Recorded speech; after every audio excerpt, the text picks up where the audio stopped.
آج دیکھیں آج ہماری قوم فرقوں کے اندر مبتلا ہے. آج دیکھیں ہر فرقہ یہی سمجھتا ہے جو میرے پاس ہے وہی صحیح ہے. بات صرف اتنی ہے جو جس گھر میں پیدا ہوا ہے اس کو حق مان رہا ہے. عیسائی کے گھر میں پیدا ہوا کہتا ہے یہی صحیح ہے. ہندو کے گھر میں پیدا ہوا کہتا ہے یہی صحیح ہے. یہودی کے گھر میں پیدا ہوا کہتا ہے یہی صحیح ہے. ہمارے والے بریلوی کے گھر میں پیدا ہوا کہا یہی صحیح دین ہے. دیوبندی کے گھر میں پیدا ہوا کہا یہی صحیح دین ہے. اہل حدیث کے گھر میں پیدا ہوا یہی صحیح دین ہے. شیعہ کے گھر میں پیدا ہوا یہی صحیح دین ہے. او اللہ کے بندے دین کو پہچاننا پڑے گا تمہیں. دنیا کے معاملے میں تم کتنے ہوشیار ہو. ایک شرٹ خریدنی ہو 4 دکانیں پوچھتے ہو, سبزی لینا ہو پھل لینے ہو, اور دین کے معاملے میں اتنے بھولے بن جاتے ہو کہ مولوی سارے متحد ہو جو ہمیں بتا دے. یہ یاد رکھنا یہ مولویوں کا کام نہیں ہے. یہ تمہاری آخرت کا سوال ہے. یہ تمہاری جنت اور جہنم کا سوال ہے. تمہیں پڑھنا ہوگا, تمہیں حاصل کرنا ہوگا دین. اللہ کے نبی نے فرمایا طلب علم فریضۃ علی کل مسلم و مسلمہ. علم کا حاصل کرنا مسلمان مرد و عورت پہ فرض ہے. اتنا تو علم ہونا چاہیے کہ میرا خالق کون ہے, میرا مالک کون ہے, میرا داتا کون ہے, میرا دستگیر کون ہے.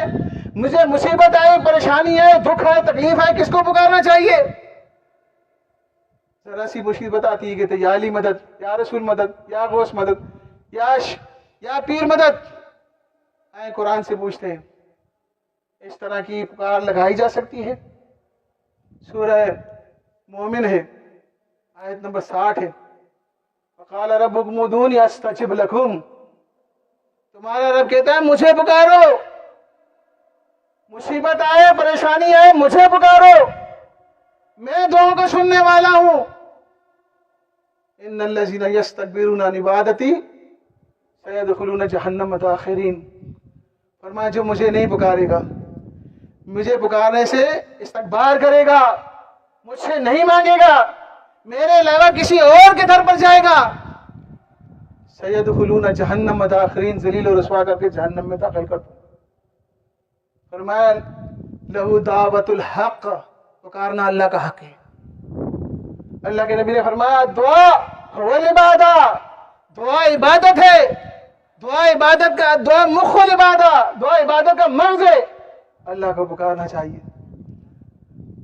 دکھ آئے, پریشانی آئے, خوشی آئے, ہر حال میں اللہ کو پکارنا چاہیے. اس نے پیدا کیا ہے, وہی خوشی دینے والا, وہی غم دینے والا. آئے قرآن سے پوچھتے ہیں وَإِن يَمْسَسْكَ اللَّهُ بِضُرٍّ فَلَا كَاشِفَ لَهُ إِلَّا هُوَ. اگر تم پر کوئی مصیبت آئے, اس مصیبت کو ہے کوئی ڈالنے والا. وَإِن يُرِدْكَ بِخَيْرٍ فَلَا رَادَّ لِفَضْلِهِ. اور اگر وہ تمہیں کوئی فضل سے نوازنا چاہے, ہے اس کے فضل کو روکنے والا. آسان سی بات ہے میرے بھائی. صلاح پڑھتے ہو اللہ اکبر, پہلا لفظ کیا کہتے ہیں؟ اللہ اکبر. اللہ سب سے بڑا ہے. اس سب سے بڑے نے مصیبت ڈالی, اس سب سے بڑے نے غم ڈالا, اس سب سے بڑے نے بیماری ڈالی, اس سب سے بڑے نے نقصان دیا, اس سب سے بڑے نے موت دی, اس سب سے بڑے نے پریشانی دے دی. اس سے بڑا کوئی ہے نہیں ڈالنے والا. اس سب سے بڑے نے فائدہ پہنچایا, اس سب سے بڑے نے اولاد دی, اس سب سے بڑے نے نفع دیا, تو اس کو کوئی نقصان میں تبدیل کرنے والا نہیں ہے. یہ ایمان ہونا چاہیے میرے بھائی. اسی کے اوپر انبیاء نے محنت کی. آج دیکھیں شیطان انسان کا اصلی دشمن, کبھی وہ انسان اپنے جیسے انسان کو پکارتا ہے, اپنے جیسے انسان کو. دیکھیں قبریں عیان دفن مدفون ہیں, ان میں اچھے لوگ بھی ہیں, اس میں گناہگار بھی ہوں گے, اس میں اللہ کے ولی بھی ہوں گے, نیکوکار بھی ہوں گے. پڑے ہیں آج کوئی اٹھ کے نہیں آتا, کوئی گھر میں نہیں آتا. آپ دیکھیں یہ گرمی کا موسم ہے, آج یہ دن میں آج کتنی گرمی تھی, کتنی پریشانی ہے قوم. دعائیں مانگ رہی ہے اللہ سے, مالک رحمت کی بارشیں برسا دے, نہیں برس رہا, رب ناراض ہے, رب ناراض ہے. فرمایا وَلَوْ أَنَّ أَهْلَ الْقُرَىٰ آمَنُوا وَاتَّقَوْا لَفَتَحْنَا عَلَيْهِمْ بَرَكَاتٍ مِّنَ السَّمَاءِ وَالْأَرْضِ. اگر یہ بستیوں والے, شہروں والے ایمان لے آئے اور اللہ سے ڈر جائیں, لَفَتَحْنَا عَلَيْهِمْ بَرَكَاتٍ مِّنَ السَّمَاءِ وَالْأَرْضِ, اللہ زمین و آسمان سے رحمت کی بارشیں برسا دے گا. وَلَٰكِنْ كَذَّبُوا, لیکن انہوں نے جھٹلا دیا. فَأَخَذْنَاهُمْ بِمَا كَانُوا يَكْسِبُونَ, پھر ہم نے ان کو ان کے گناہوں کی وجہ سے پکڑ لیا۔ میرے بھائیوں، آج اللہ کی رحمتیں روٹھی ہوئی ہیں، ہمیں سب من حیث القوم اللہ سے معافی مانگنی چاہیے، من حیث القوم توبہ استغفار کرنی چاہیے۔ رسول اللہ صلی اللہ علیہ وسلم کی وفات کے بعد عمر رضی اللہ عنہ کے دور میں قحط ہوا، قحط، خشک سالی ہو گئی، بارشیں نہیں ہو رہی تھی، انسان مر رہے تھے، جانور مر رہے تھے۔ نبی علیہ السلام کے چچا عباس رضی اللہ عنہ کے پاس گئے عمر رضی اللہ عنہ، کہا آپ دعا کریں۔ وہ سنہری الفاظ آج بھی حدیث کے اندر موجود ہیں۔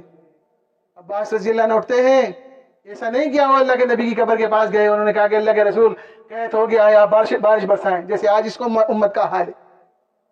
وہ زندہ کے پاس گئے ہیں، عباس رضی اللہ سے دعا کی، عباس رضی اللہ نے ایسے ہاتھ اٹھائے اور کہا اے اللہ، کوئی بلا نازل نہیں ہوتی مگر گناہوں کی وجہ سے، اور دور نہیں ہوتی مگر توبہ کی وجہ سے۔ مالک میں ہم گنہگار ہیں، تیری بارگاہ میں توبہ کرتے ہیں، ہم پر رحمت کی بارشیں برسا۔ بادل امڑ آئے اور فوراً بارش برسنے لگی۔